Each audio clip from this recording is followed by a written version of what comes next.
Bingo Blitz rules. If your bingo has ads in it, That's not a bingo. if it doesn't have the coolest tournaments, mini games, and the most breathtaking design, Nope, not a bingo. if your bingo moment makes you feel so excited that you just want to burst in joy and scream out loud, bingo! Sorry, so you're playing... Bingo Blitz? Now that's a bingo.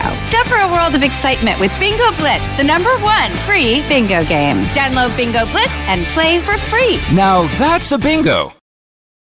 Being a marketer's no sweat. You just have to manage dozens of channels, launch hundreds of campaigns, score thousands of leads, and okay, fine, it's a lot of sweat. Unless you have HubSpot's AI-powered marketing tools to help you do all that and more. Get started at HubSpot.com/marketers.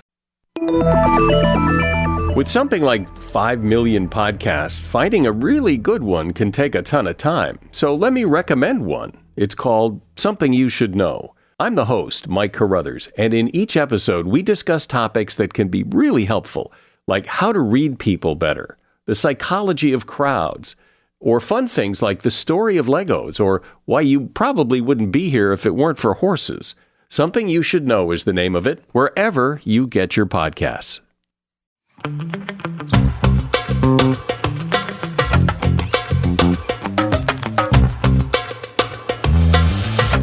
I have a ball on my face. I love that that was the first thing that was said when this hit 0. Hello, So everybody. there's no context. I love a ball on my face. They don't need context. Nope. Choose your own adventure. Yes. That's going to be our thing for this week on the comments. What do you think we were talking about prior to this starting? Perfect. I cannot wait to see the responses. And we'll be able to tell who's definitely like a creative writing major or who used to write fanfic. Okay. Hello, everybody. Welcome back to another episode of Don't Blame Me, starring Melissa, Diamond, Motts, and me, Megan Rinks, your dynamic duo, your terrible twosome, your... not angel and devil, the two devils on your shoulder. With my little pitchfork. Welcome back. Welcome back. Welcome back. Two liberal women who are pro-vaccine, pro-mask, pro-women's rights. Yep. And remember, you are here by choice. Yeah, surprisingly, some people, I guess, need the reminder. And if someone is holding a gun to your head, I would love to get their information. Like, I would just love to know the point of it. Like, Is this like new age torture for like conservative millennials and Gen Zers? Like, is this what it is? This is like the baby crying. This is waterboarding, but for like Republicans on TikTok. Yeah. Well, welcome. We are Don't Blame Me. We're an advice podcast where we give wonderful, life-changing, amazing advice. And you call in, you leave us a voicemail at 310-694-0976. Then we listen to it and we give you advice. But in order for us to give you advice, your call must be under 3 minutes.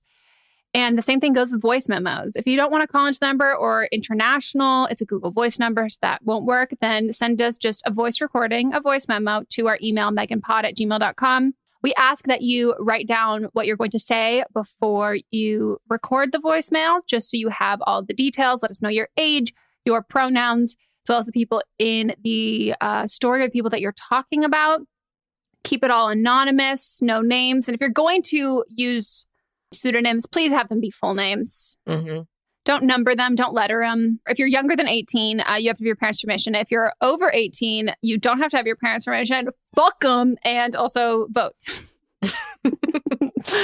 Well, what's new with you? I started going to therapy again. Oh, that's exciting. Yeah. Did we already talk about this? I don't know if we've shared it with the people. I don't remember, but I had my first like real session yesterday. So that's all that's new with me. How was it? It went great. That's exciting. I mean, I was, I had a mild panic attack in it, but I mean, if you don't have one in therapy, then why are you going? Why are you there? I've never in my life like had even like an introduction. Like I have made it through one like phone call, like with a therapist, the only one where I didn't cry. But I've never made it through a first session where I'm not like, yeah. It does it to you. They design it for that. What about you? Your hair's different. Oh, my hair is different. I went blonder.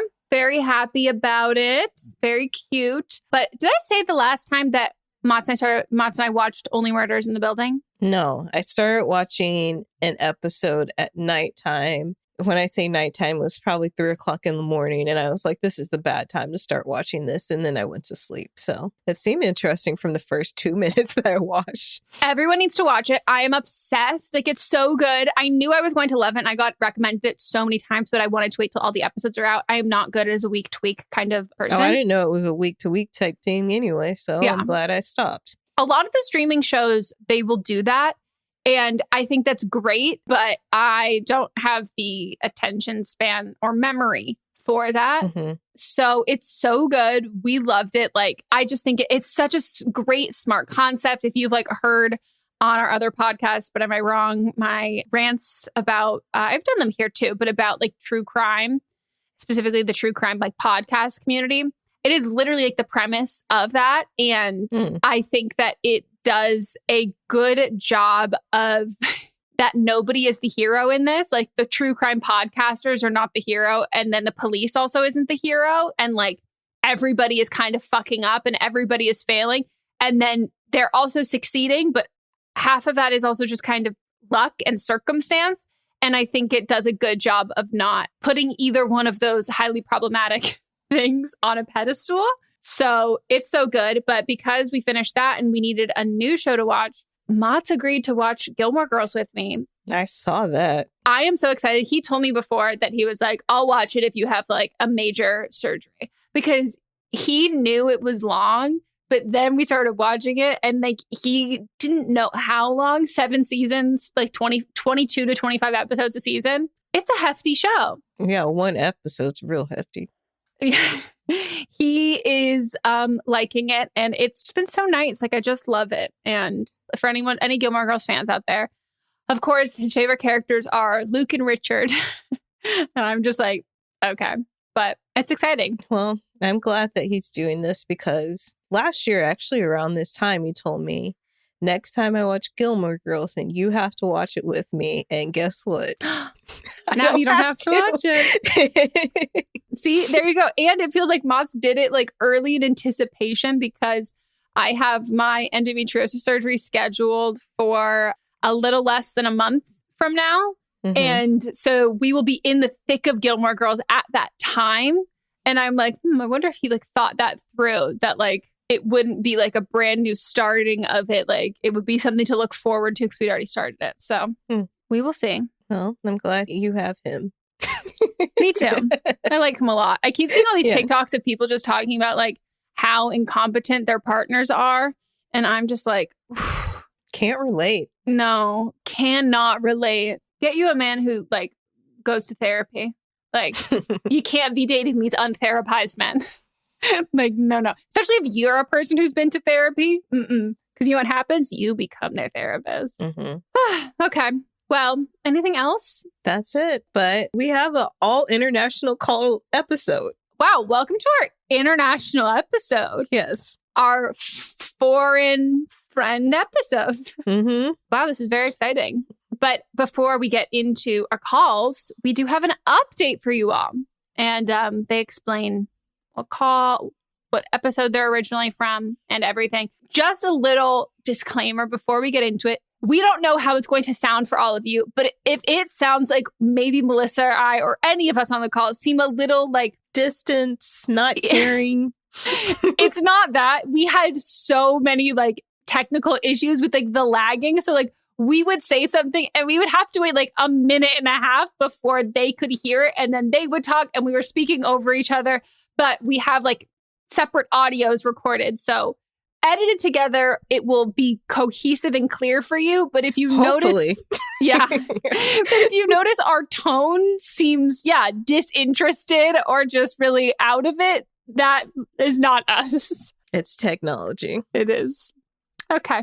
So my original call was in season 9, episode 2, and I was calling to ask basically how to end things with my long distance friend with benefits. I just didn't know how to do it nicely, I guess. And the biggest thing for me is that he had come to visit me. He lives in the Pacific Northwest and I'm down in Southeast US.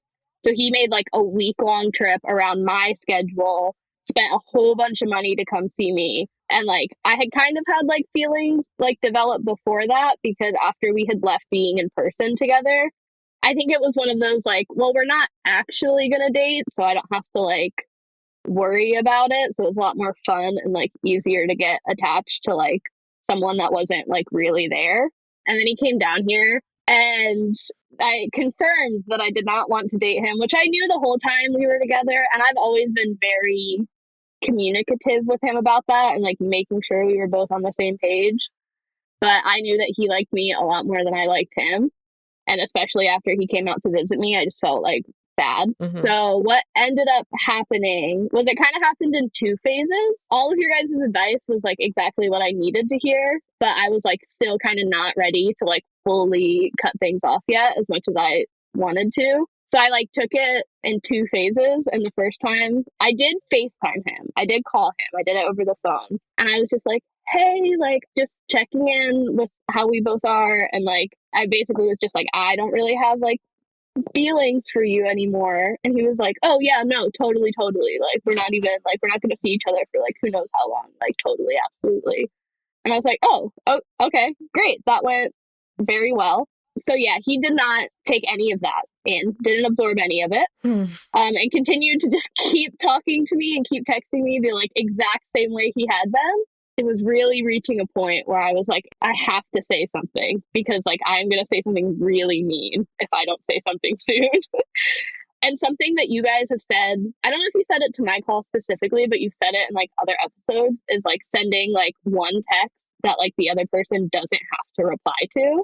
So that's what I ended up doing. I was just like, hey, listen, you say you want to be friends, and like if we are going to be friends, it has to be like just friends. Like you can't be texting me all this like flirty stuff. Like I'm okay with being friends, but like there has to be that boundary, that line, because I just like don't feel really like any sort of way anymore. And he just said, oh, okay. And we haven't talked since. I was going to say, I was literally going to say, you have not spoken to him since. I just know it. Nope. Actually, no, we said Merry Christmas to each other.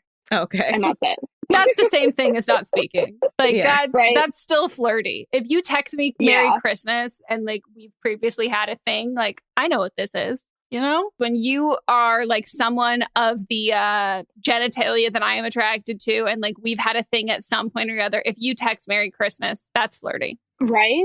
I feel like this is so relatable of the not understanding phase one and then needing that kind of phase two. And then also ultimately being like, oh, okay, you don't really want to be friends. And I was picking up on the fact that like this was definitely still flirty and that was your intention. Like this was not how the friendship goes. But yeah, I'm glad that, you know, it has all since worked out, and the friends who are going to be around and like actually maintain those friendships, like not worth it to be friends with those people when they clearly didn't really want to be friends to begin with.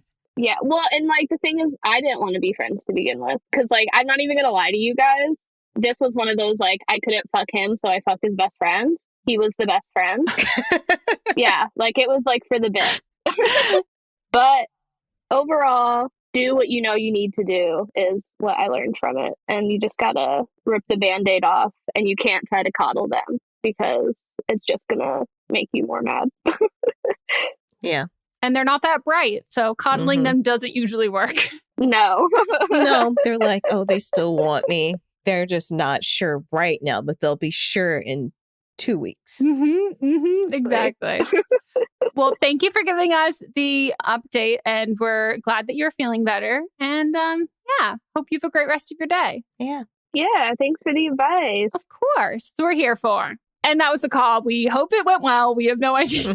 I'm sure if it didn't, you'll probably let us know. Or you don't have to. If it didn't go well, don't tell us. Yeah. This was very much as a men will be menning, doing their men thing. Like I could have predicted this complete outcome. Yep. All right. Should we get into the calls? Let's do it. Hi, Megan and Melissa. I won't say my name, but I'm 25 years old, female, she, her pronouns, and I have really bad social anxiety. It's something now I know that I've had since I was a child, but I've only started getting therapy for it in the past few months. And it affects me in all different aspects, my work life, social life, etc. And my boyfriend's super supportive of me getting going to therapy. He really encouraged it. And I think he tries to understand it as best that he can. We've been together for about 7 months, and I've been invited to several family gatherings, and he has a pretty large family, and I don't know any of them particularly well. I did say yes to going to one a few months ago, and it didn't go well for me. It was super anxiety inducing, and it was kind of a traumatizing experience for me. And since then I've said no, and I explained to him that it is something I'm working towards in therapy. I'm doing CBT, and I talked about this with my therapist, and we made goals. And that's one of my goals, is to feel comfortable going to his family events, but I'm not there yet. And I think he does understand that. But every time he has a family event, he'll ask me to go 2, 3, 4 times leading up to it. And I'll give him the same answer every time. And I don't think he means to make me feel bad, but it kind of makes me feel like shit, because I know I'm disappointing him when I say no. And I even recently learned that he lies to his family and tells them that I'm somewhere else. Like, he'll say that I'm in my hometown and that's why I can't come, which I mean, I don't want him to tell them I have anxiety, but it just feels like he has to explain away my shortcomings to them. Like, he couldn't just say, no, she can't come. And I don't know if I'm wrong for feeling like shit about that. Like, I don't know how else to address it with him. Like, I've explained it's a goal. I want to do things with his family, but I'm not there yet. And I want to know, like, am I wrong for feeling that way, or feeling like he's kind of making me feel worse about something that I'm already struggling with? Please let me know what you think. And please be gentle, because I'm very sensitive. Thank you. Bye. It's a great time to promote our other podcasts, but am I wrong? I was going to say that too. Very fitting. Mm-hmm. I mean, I completely understand. I think that, like, all of this seems really new. Like, you've only been dating for 7 months. You just started therapy a couple months ago, and you had a really, like, traumatic and, like, horrible experience, like, meeting his family for the first time a couple months ago. So, like, it feels like everything has kind of happened, like, pretty quickly. Mm-hmm. But I would say I would probably feel worse about this kind of stuff, especially if he's asking, like, I understand, like, asking one time so it doesn't feel like you're no longer being invited, just to, like, show as a gesture. But, like, if he, like, keeps asking about the same events, inviting you, like, 4 times, like, for the same thing that you have to say no to over and over and over again, I think, like, what I would say is, like, write down what he could do that would make you feel better. Because right now what he's doing is making you feel worse. But what could he do? And his responses could be that would make you feel better, because I don't think that the way you've communicated it to him, he is being receptive to. And I think if you let him know exactly what you need, and what he's doing now is not being helpful, and this is exactly what you would want. And if he can't do that, I think that's a lost cause for him, you know? Yeah, because he can just tell you, hey, just so you know, I'm going to be hanging out with my family, and not like a invitation thing, but just giving you a heads up. And I'm just giving you an example of what Megan just said, but he can just come to you and say, I'm going to this thing. And then if there's a point where you're like, I do want to go, then you can just say, oh, I feel like I'll be comfortable going to this, or I want to go to this. Yeah. So you're not wrong. You shouldn't feel bad. You know that you have anxiety. You're going to therapy. You're doing what you need to do for yourself. And if he can't respect that and can't respect your boundaries that you're putting up, then that's a different conversation. I do wonder why there are so many family events in the span of, I guess, like, the holidays, but, like, assuming he's around your age, like 25, like, if it is a monthly, weekly, constant kind of thing, I could understand if that kind of feels like a really big hill to climb, because it's not like a one-time family dinner thing. It's something that's like a regular thing that's, like, very hard. I also would, like, sit with yourself and figure out what you would want him to say when people ask where you are if you decide not to come. Yes. Because him not telling you that he was kind of, like, making excuses and stuff, I personally think that I would want to kind of just be like, will you just tell them this instead? So, like, I can kind of, like, know and control what is being said. So then, like, you know, if it comes up later, there's, like, a consistency with that. But I would say that I think it would be pretty impossible for him just to say, like, oh, she couldn't come, without any explanation. Like, there's usually a follow-up question that happens there. So I think figuring out what you would be comfortable with him saying to that question and then convey that to him, because it sucks. And I think too, if you find that like, if there's not anything he could like explicitly be doing differently that would make you feel better, and it's just the overwhelmingness of everything and just the situation that's being really hard, I would also maybe consider, I don't know if your CBT therapist also does talk therapy, but if that might be something that would be helpful for you too in processing the emotions like that come with all of it, like finally getting treatment for your social anxiety at the same time that you're dating someone new and like having all of these social obligations with his family. Like that is a lot. Like that would be a lot for anyone who didn't even have social anxiety. So I think the more that you can have support from people through all of that who are not him, I don't mean that in like a callous way or whatever, but like someone who's not an invested party like you or him, who can just kind of like be there for you and like listening through that kind of stuff, because it's hard. Yeah. And it seems like a lot of family time. Maybe they have family dinners every week. Do you want to date someone who has family dinners every week? It might be a thing for them. Yeah. You know. I mean, I'm watching Gilmore Girls. And so the family dinners in my mind go to Richard and Emily's family dinners. And as a Lorelai, I feel attacked because she's constantly being attacked. I will say that like, if there's also a way that you said that you like don't really know these like big family functions and you don't know them, like most of the people there, I would obviously talk about this with your therapist and like go based on like your comfort level. But I think meeting and spending time with like people like 2-on-2 or like smaller groups of people before, so you feel like you kind of have more support and more people that you know in those big group things.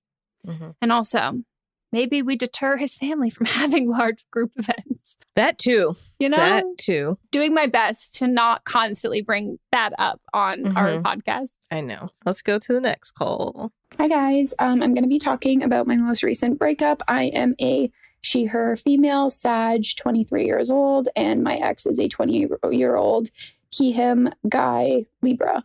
I recently broke up with my first ever boyfriend of 3 months. To keep things short, the relationship was everything I wanted.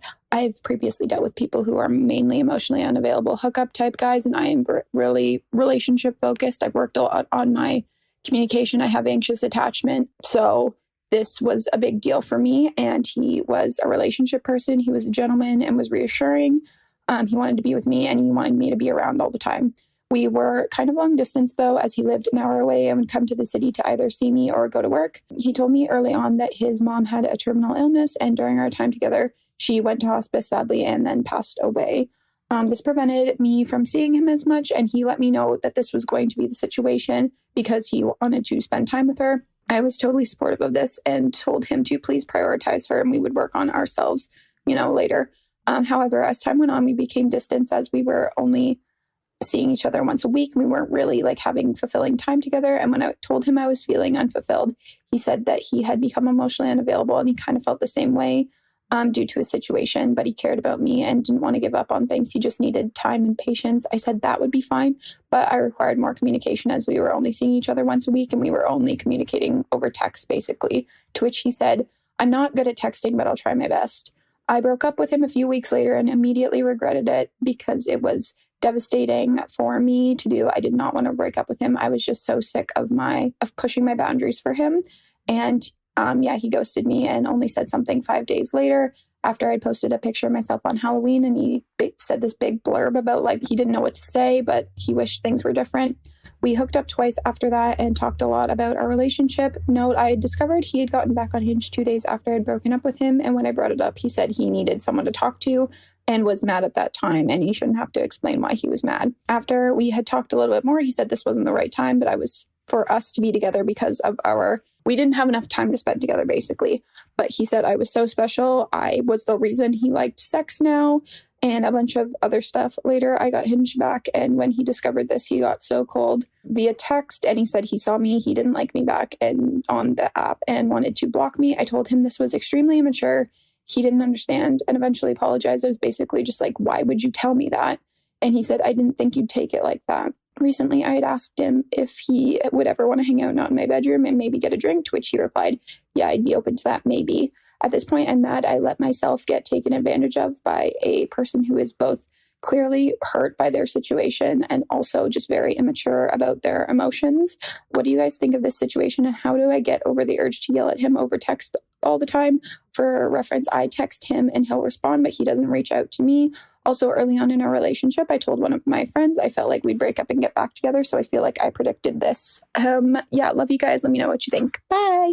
Quick clarification. Did she say they broke up 3 months ago or they dated for 3 months? They dated for 3 months. But I also think they broke up 3 months ago, because if it was in October, it's the same. So they dated for 3 months and broke up 3 months ago.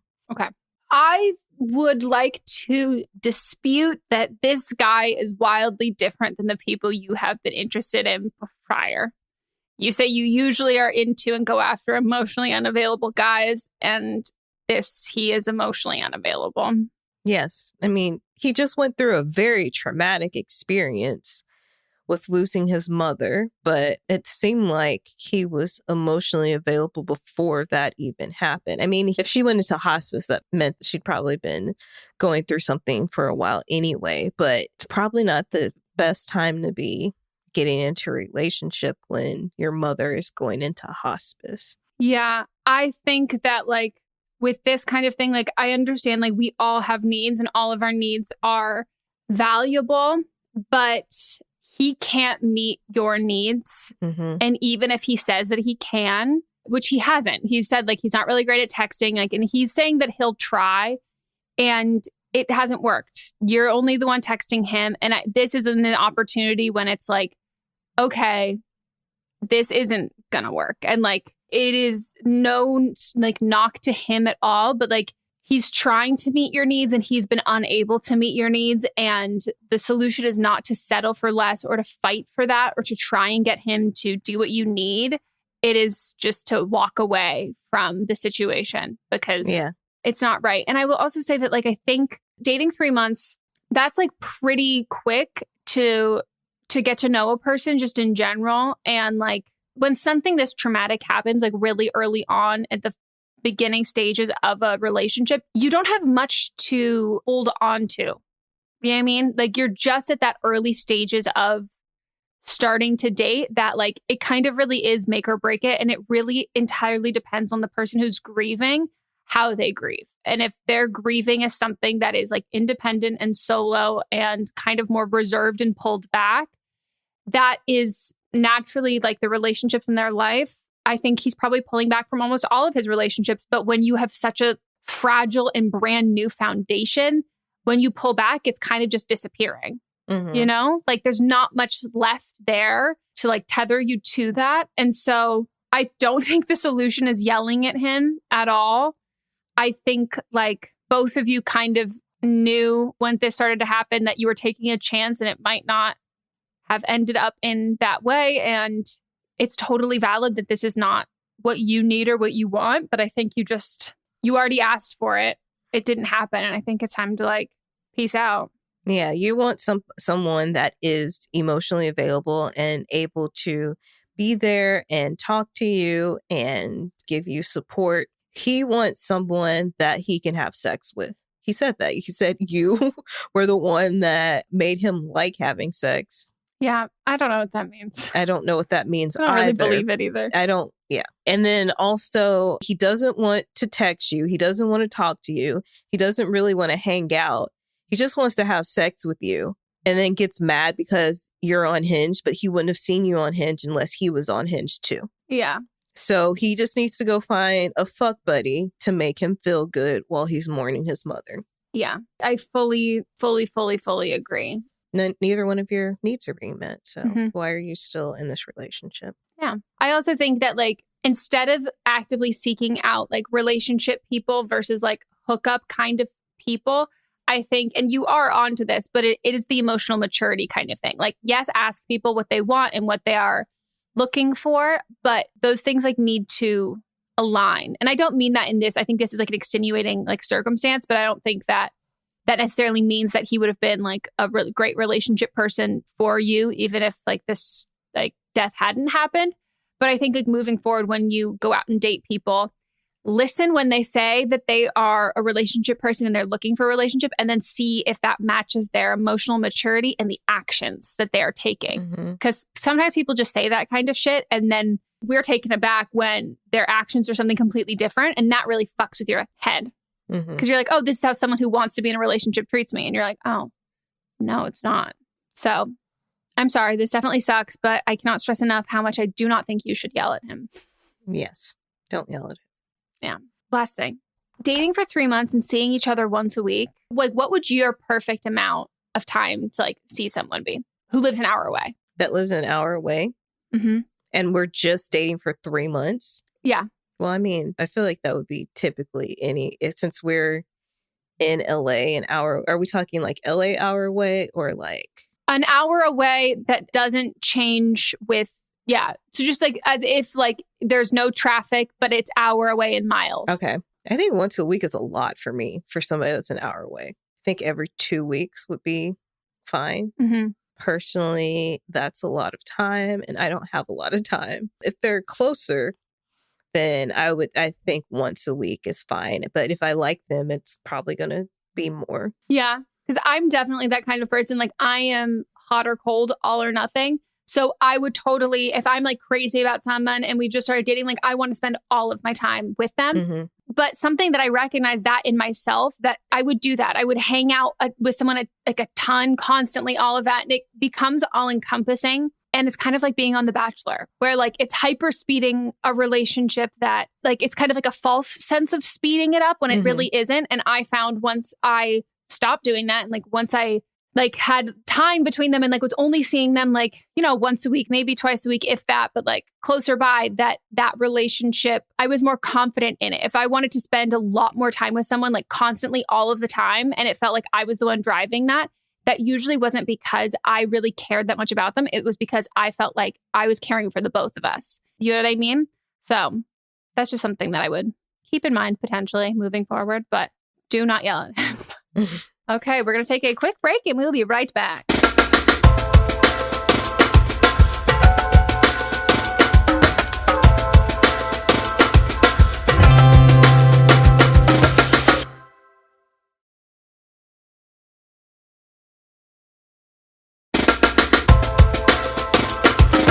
And the bitches are back. Hi, Megan and Melissa.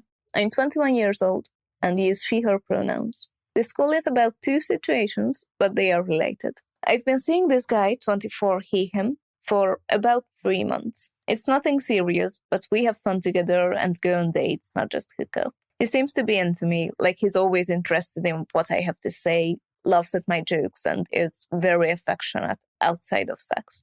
We never talked about what this is. It's implied that we're having fun and enjoying each other's company. I'm sure he sleeps with other people, and I do as well. He's not from my country and might only be here for a year, so he's probably not looking for anything, and I understand that. While I also don't think I want a relationship right now, I realize that I have feelings for this guy, which never happens to me. I've never been more into someone than they were into me, which is probably just control issues. And I think I want to tell him without expecting anything, just because this is new territory for me. And I want to explore this whole thing and know if he's maybe feeling the same way. Should I tell him? Or is it pointless and might ruin things? I've never told anyone I like them.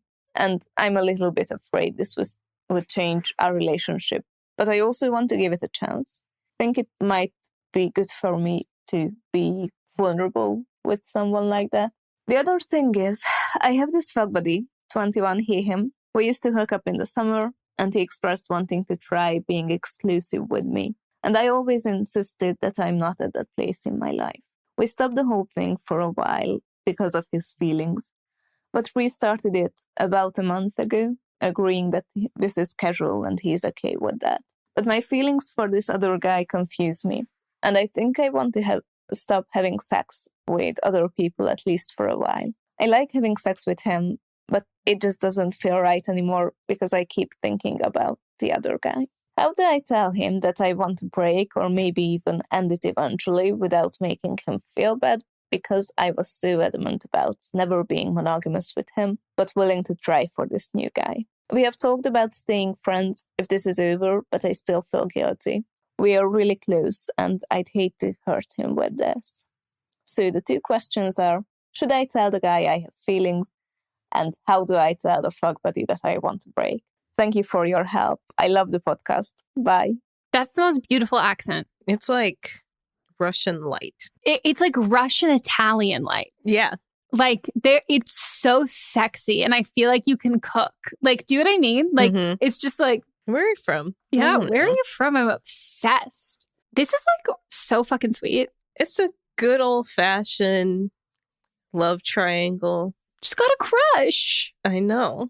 And you can hear her smiling. It makes me smile, but it's so sweet. And I think that like you are so self-aware in the sense that like you want to tell him how you feel, no strings attached, like not expecting anything in return from him. And it's simultaneously because you really like him. And I think you're also noticing that because you want to stop sleeping with other people. So like it might feel like a personal obligation to tell him because you're being like, oh, wow, this relationship is affecting my relationship with other people. So like this is serious enough that like if we're not on the same page, I should know that. But also that like you recognize that this would be like a really good exploration for you in being vulnerable because you haven't done that before. So like, I'm all for doing it. Like you've checked all of the boxes off of when I think it's like when you should tell someone how you feel about them. I think your worry of, is this going to change things or ruin things? It might, but that is not the result of you telling him. That is a result of you having feelings for him. You conveying that and you expressing that is not going to prevent something from occurring that wouldn't have already. It just kind of speeds up the process. Like it either is he's not interested in the same way and like you part ways, or you still remain hooking up and your feelings are hurt, but like the feelings are already there. It's like what you do with them. It does not kind of change those feelings. You know what I mean? Yeah.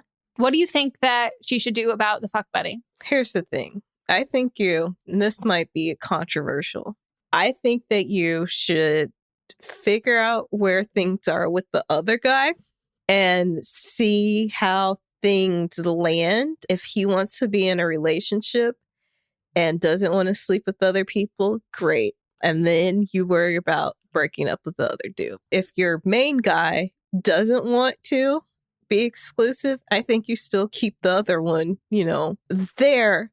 But he has to know that you are sleeping with other people and you don't want to be exclusive. I think he does. I think the main guy does. Like, I think the side guy does too, because she told him. No, I know the side guy does. But if the main guy doesn't want to, then I think that's when I have two options. If the main guy doesn't want to, then that's when you tell the side guy, hey, I still like sleeping with you, but I don't want a relationship, because she doesn't want a relationship with him, right? Well, but he knows that. And so that's the hard part. So if he's still open to just hooking up, then okay. Yeah. But if the main guy says yes, then I mean, you're going to have to break up with the other guy anyway and just say, hey, I know that you're interested in more. And don't even tell him about the other guy, because you don't need to bring that up at all. Hey, I know that you're interested in more, and that's just not something that I can give you. I really, enjoyed our time together, but this is the end of the road, as Voice to Men said. Well, I think the thing is I think he knows that, and that's why they stopped hooking up. And then a month ago, they started hooking up just like fuck buddy friends with benefits again. And I think it was under the guise of you being like, yeah, I'm not looking for monogamy. I'm not looking for a relationship. But I think like that is your life. Yeah, not looking for monogamy means I'm not looking for monogamy with you. Well, that's what I mean. I was like, so you having sex with someone and you explicitly saying like, yeah, I'm not interested in pursuing a relationship with you. If you have sex with someone, they are not owed a relationship, especially when you've said that. So if you find someone else you want to have a relationship with, if he wants to take personal offense to that or like make that about him, like that's his bullshit. And then he's not someone you want to remain friends with in general, because like he's a fully grown adult. Like he's a fully grown man. Like if he's choosing to have sex with someone who he has feelings for, who he knows that there are no strings attached, it's just a fuck buddy thing. Like you're not in an organized or Well, committed explicit, like polyamory, like polyamorous relationship or something like that. Like a monogamous committed relationship. Yeah. Yeah. Or even like a committed open relationship where with multiple partners and all that. You don't have any of that. So like if he feels like that is owed to him and he was going to like kind of wait around and like back burner himself and like hope to slip on in there, like that's on him. Like that has. But she wants to know how she can let him down without hurting his feelings. If he decides his feelings are hurt, they're hurt. I feel like his feelings are going to be hurt regardless because he has feelings for you.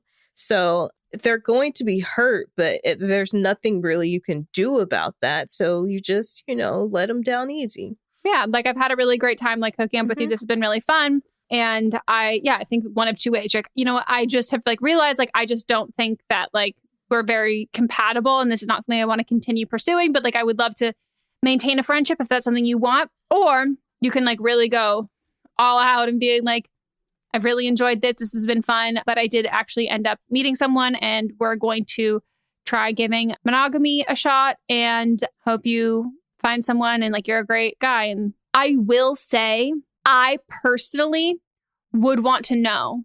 I would not want to be like, I'm just like doing my own thing. And then I see on Instagram it doesn't even together. have to be like I'm doing my own thing. It's just like I don't really want a relationship with you. What would you rather know that there was somebody else? I wouldn't care. Yeah. I just know that they're not the right person for me. Well, you're more emotionally mature. If they don't want to be with me, then that means like it's irrelevant who else they're with. Yeah. That's valid. I mean, I also have not been single since before my brain was fully developed. So like in my mind, I'm like, I would need to know. No, I wouldn't need to know. It's just like, if somebody wants to be with you, they'll be with you. And you can't, people can swear up and down that they never want to be in a relationship. And then they meet that person that they do want to be in a relationship with and things change. Like, I don't think it's relevant to what they have going on. Yeah, I agree. Well, I hope that was helpful. And I'm excited for you. Whatever way this goes, it's exciting to have something new for the first time. Like being really into someone like this, having a crush like, you know what I mean? Like it feels very like new and exciting. Whatever the outcome is, like it's a great thing. Yeah. Let us know how it goes. Last one. Hi, Megan and Melissa. I wanted to get your opinion about relationships and boundaries. So I'm 21 and my boyfriend is 21 and we've been together for almost 4 years. He's my first everything, my first kiss, my first sexual encounter, everything. And maybe that's part of the situation I'm about to discuss. So recently I've kind of realized that my boundaries are a lot different than most people's. And I don't know how I should bring that up to my boyfriend or even if I should. So I'm interested in hooking up with other people. I would really enjoy hooking up with other people, men and women, everyone in between. The only thing is I'm not okay with feelings being involved. So I would feel uncomfortable I don't want to date other people basically. And I don't want my boyfriend to date other people, but I'd be fine with him hooking up with other people. So I'm okay with him kissing people. I would be okay with him touching people. I wouldn't be okay if he slept with someone without a conversation. But if we had a conversation about that and there were rules like no friends, no going on dates, no seeing people over and over again, then I would be completely fine with that. I kind of feel like I'm a bad person though, and I don't know if it's fair for me to bring this up over 3 years into a relationship. And I don't want to bring it up and then him not be able to trust me or feel worried that I would do something. And it's not anything to do with him. It's not that I'm lacking something from him. It's just that I'm interested in exploring other people in a sexual way. We've talked about threesomes before and he is up for that, but I'm not because I don't want to share him with somebody else at the same time as me. I don't know. I guess my question is like, am I an awful person for this? I don't know. I just want to have fun. And like, for example, I like going out dancing a lot. If I vibe with somebody, it'd be nice to be able to like kiss them and maybe go home and sleep with them if I wanted to. I wouldn't sleep over, but I'm very much a people person. I'm very flirty and I would really enjoy that. And I would be okay if he did that too. I don't know. I don't know what to do. And I feel really shitty because if this is not something that he is up for, then I don't know if I'm going to like regret not doing something about it.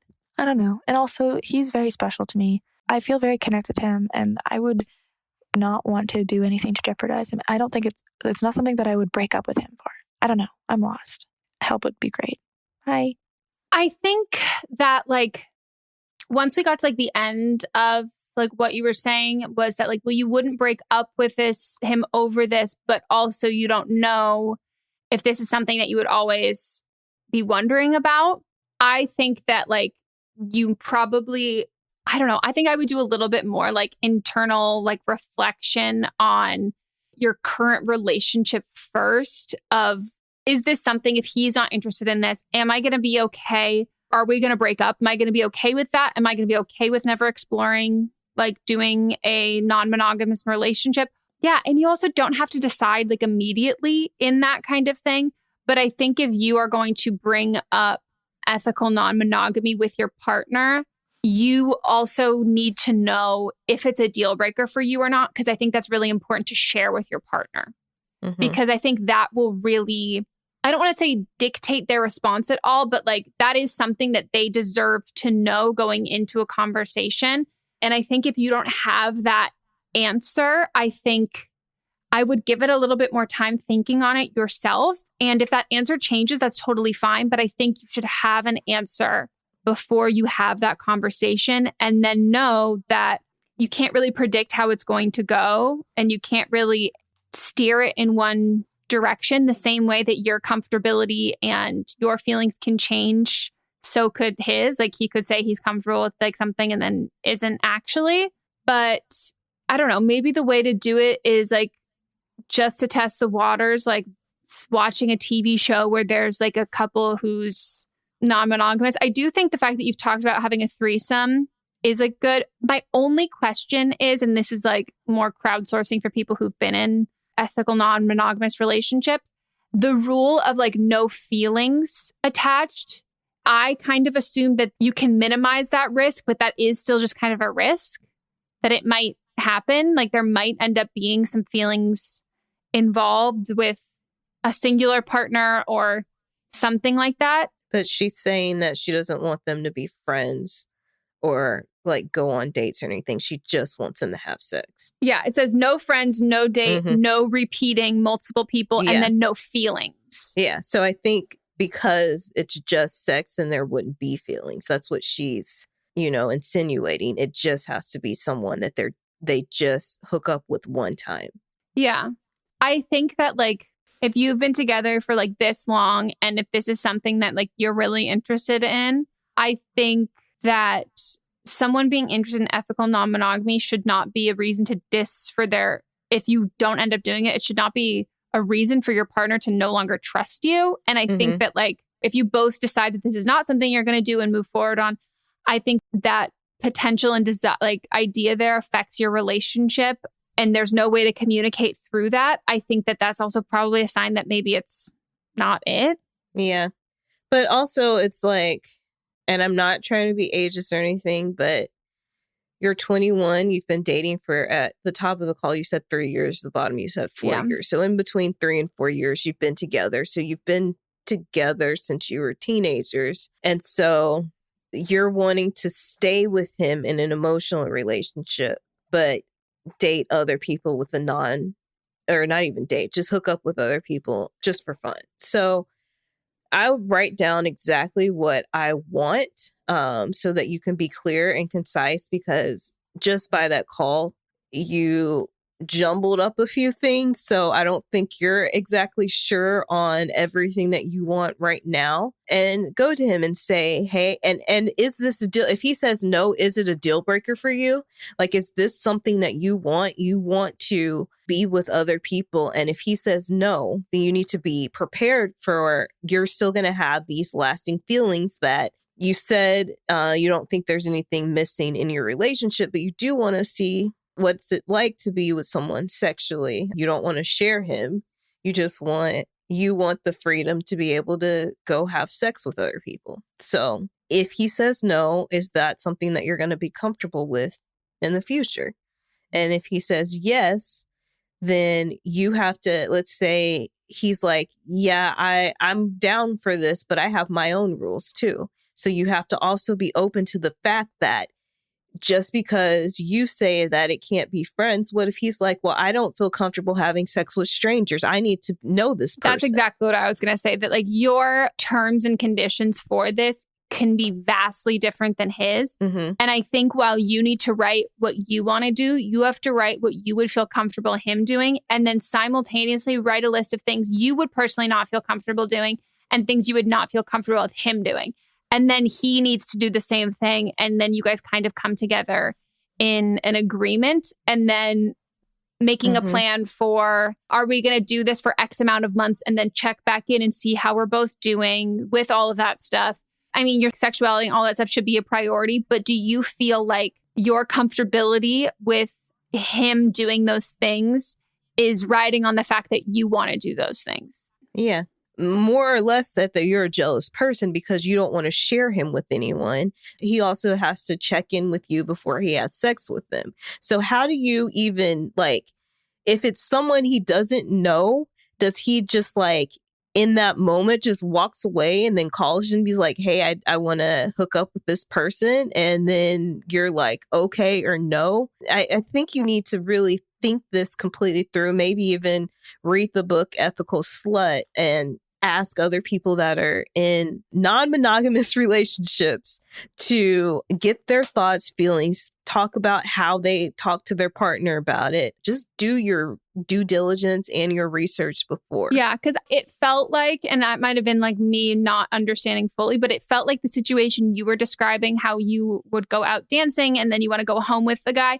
It felt like what you were describing, what you would not be okay with him doing would be that. Like it would need to be like a conversation ahead of time before having, I don't know if that's like sex is like a whole or like a general kind of thing. There are lots of different also levels of like, or and not even just like levels, but like what people are comfortable with and what people consider like okay in a relationship, and not whether that's like dancing and flirting and all of those kinds of things. But yeah, I think you started dating when you were so young that like, not to discount anyone who's young who is in a non-monogamous relationship or wants to be in a non-monogamous relationship and that's what they see for their future. But I think if this is something that you're really interested in, I think pigeonholing yourself to a relationship that you've had for 4 years when you're 21 years old and you haven't been able to explore this side of you, or even just explore sleeping with like other people, like all of that kind of stuff. If you make a decision right now and 6 months from now or a year from now, you change your mind,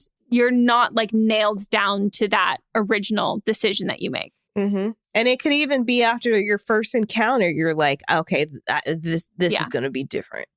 It doesn't even have to be 6 months. It could be the day that you decide to do this. But yeah, you have to figure out if it's a deal breaker for you or not. And then, like you said, you have to be prepared going into that conversation that this could be a deal breaker for him. You both have equal footing in this relationship. It's equal rights in all of that. And so I don't think you should like squash who you are or like what you feel or what you want to do and all of that, but just look at the potential outcomes because you can't control them, and be ready for it. Let us know how it goes. And that is our last call. We have a Don't Blame Them, where a listener will call in and let us know what their thoughts are on a call from a previous episode. Hi, Megan and Melissa. I've got a Don't Blame Them for the episode that aired on December 6th with the girl whose boyfriend isn't comfortable with her masturbating or using sex toys. I talked about this scenario with my boyfriend right after listening, and his response was shock. He said, "What? Doesn't he know sex toys are there to help him too?" And he also said that he loves hearing about me masturbating, that it's really awesome and gets him fired up. Caller, this is how your boyfriend should respond, particularly when he's 30 years old. You deserve to make yourself feel good whether you're single or in a relationship. Don't ever let him make you feel uncomfortable or like it's wrong or not needed when you're dating someone. He's the one that's so wrong. Find a boyfriend who supports all the sex toys and masturbation. You deserve it. That's all I have. Love the podcast. Bye. Fully agree. Well, on that note, that is the end of our episode. We hope you all enjoyed. If you want to leave a review on the podcast app, we would very much appreciate it. We also have an Instagram account. Go follow us, our own personal Instagrams. Everything will be linked down below. And if you want to watch the video version, or you want to just join our Patreon to support the show, but also join in on our live streams that we do twice a month. They're like Zoom hangouts. We just Zoom together, have fun. We learn about everyone's lives. It's a great way to socialize during the pandemic, make some friends. And we also have them on replay. So if you want to join, but you're like not sure what it's going to kind of be like, you can watch them and see what they are like. But we have like a really great time. Well, if you would like to go leave a review on the podcast, we would appreciate it. Yeah, 5 stars. We love it. Let us know who your like favorite call of the week was. Maybe your favorite old school episode or the episode that you recommend to your friends the most. That's always a good one. I love to hear which is the one when you try and get people into the show and you introduce them, like which is the episode you play them. Leave a review on the podcast app and let us know which one that is. And if you're listening this long into the episode, what did we say that they're going to comment on the Instagram, or is that the... They're going to comment what we thought when we started this episode. Megan said something. What were we discussing before we hit What was record? the context? Because you had no backstory. Mm-hmm. What was the backstory? What was the context? Let us know. Yeah. Get creative. What you think it was. And follow us on TikTok. Buy my book. Buy my presets. What would you like to promote? Follow me on Instagram. Follow me on Instagram too. That's it. We will see you all next time. And if you want to pop in on Thursday to our other podcast, But Am I Wrong? You should do it. It's a good one. Thank you so much. Goodbye. Bye.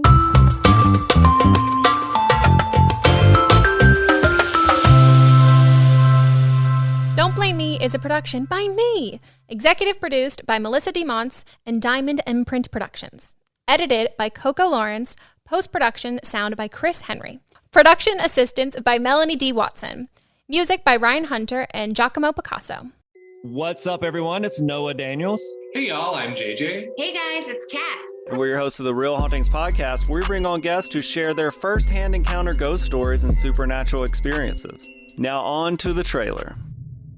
I've been warned to not tell this story, but I think because of the way it ends, it's okay to tell this story, because some people say that with certain entities, to like speak of them or talk about them or in any way like portray them as powerful will attract them to other people. The creepiest thing about it to me is a lot of times it would wait for me to notice it. Like it would just lay its arm out like this, and then I'd be like, where is it? Where is it? And then I'd see it, and then it would just slither back.